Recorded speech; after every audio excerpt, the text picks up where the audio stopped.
ké còn lại là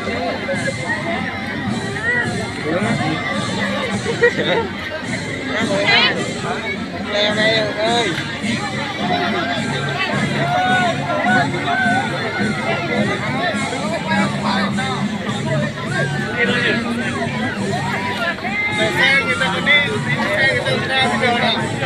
Mọi người di chuyển lên để xe ô tô chuẩn bị đi nào. Nào. Xe gì à? Xe nó di chuyển nào. Nào, xe chuyển đây, ta chuyển đây. Đây, đừng gọi lên chuyển này đây. Đâu.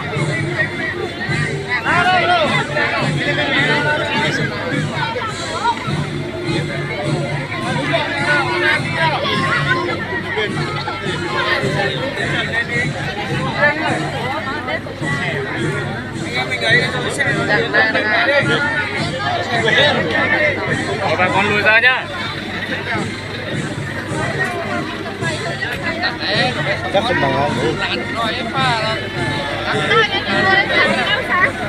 Bà đọc cái đâu hả? Có nghe bài chứ hả mày? Mượt.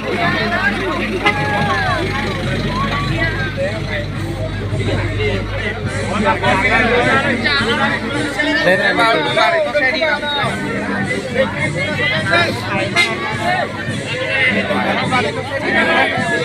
Chỉ sắp lên sụp còn cho nó là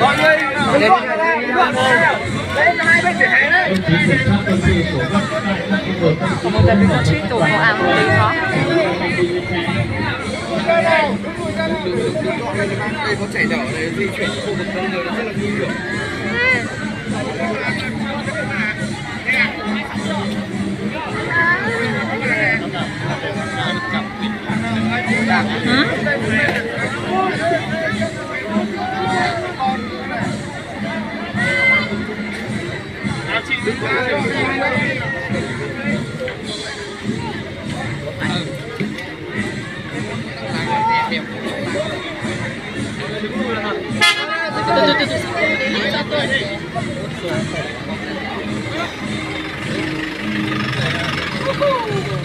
Cắn nha em nha.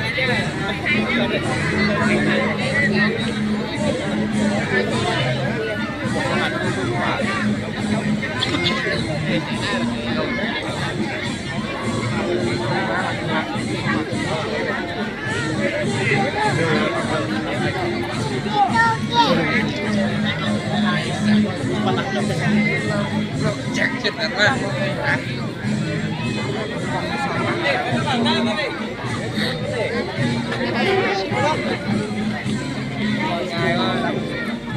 Em muốn là đây.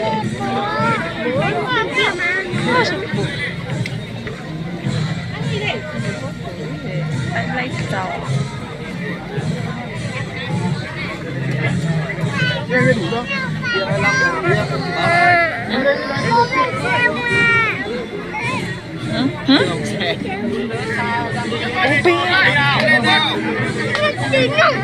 Tí đi làm gì chứ?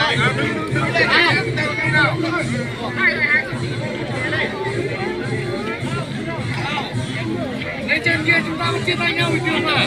Xe nó trên kia mà.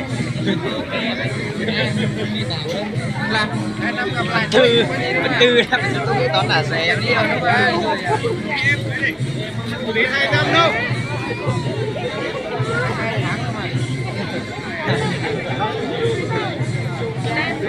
Chả 2 năm hả? Đúng 2 năm, đúng mà đúng 2 năm thì nó 24 tháng.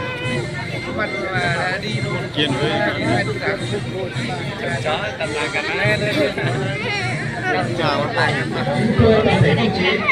Bằng 82 đấy đi.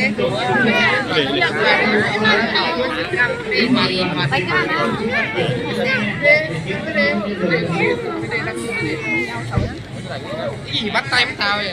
Em chẳng có để của ba này. Bất cả vẫn đang làm việc có bên giáo anh ấy.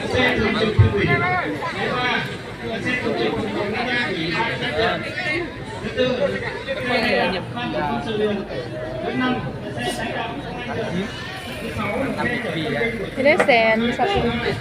คนเก่า xe đâu xe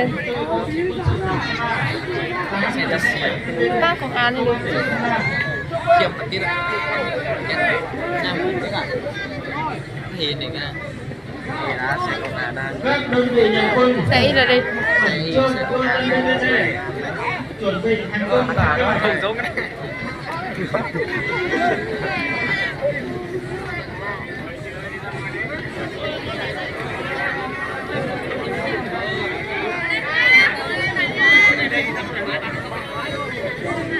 Rằng cái nhà em ở nhà đời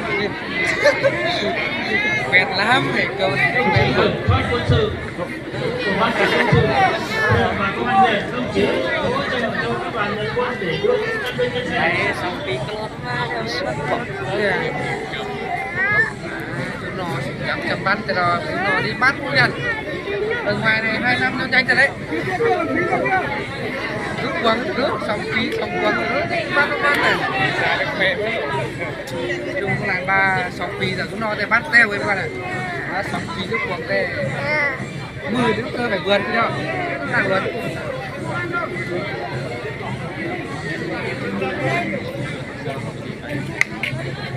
chú đét số 10 นะครับไปได้กันเลยจงก้าวไปน้องปักเสาอ่ะสิว่าบ้านมัน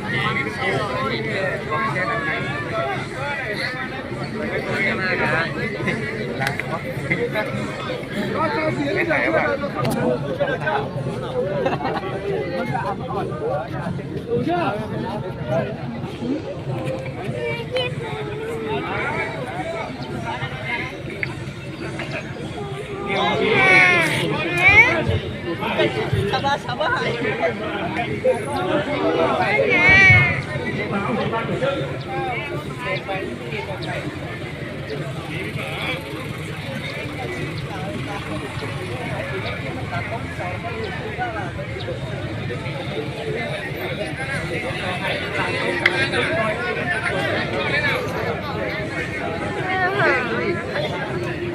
còn anh ngồi đi đấy đoàn nhân quân của công an tỉnh đồng chí Khẩn Trương cho đồng chí Tân Bình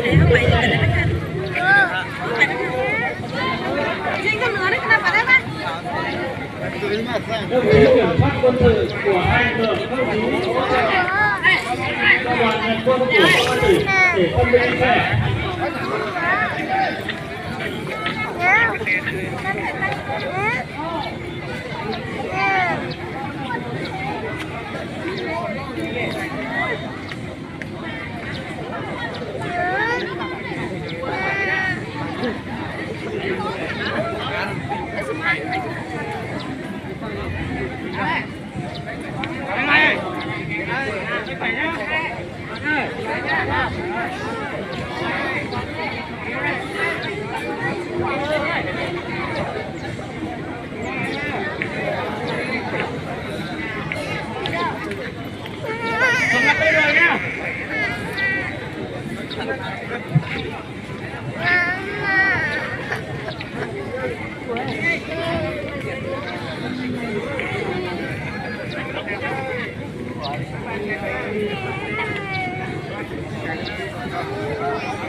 Dạ vâng nhá, thì vị trí cả đến chúng tôi mang không mang.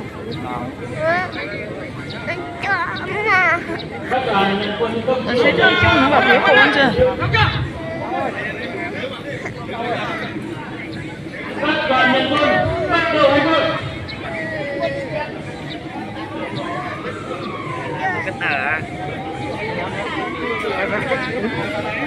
cái tờ đấy rồi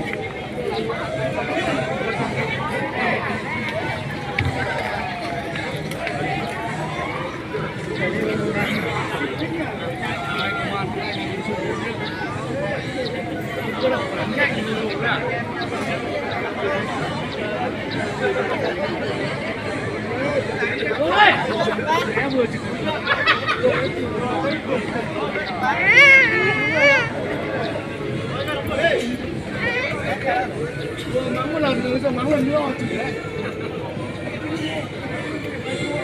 Áo đây, lên đây.